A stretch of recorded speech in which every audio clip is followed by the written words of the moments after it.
Hi Ray, just a quick one. I'm creating a new page at the moment. It's Springbrook National Park, and I'm looking at the Instagram images, and some of them are now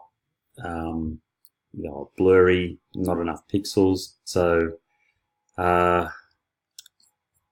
I go down to the bottom, so I just created this one this morning. Best of all, look out. You haven't been on since I created this hashtag, and it's filled it in. These ones look fine.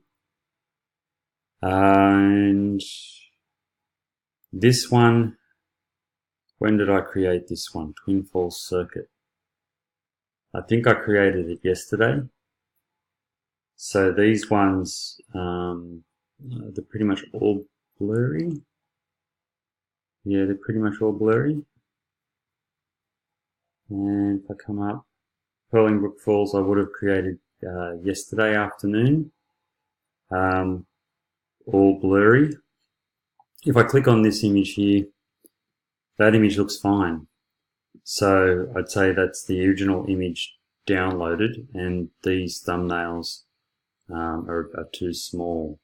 It seems odd though that this one that I did this morning looked good. Perhaps you turned it back off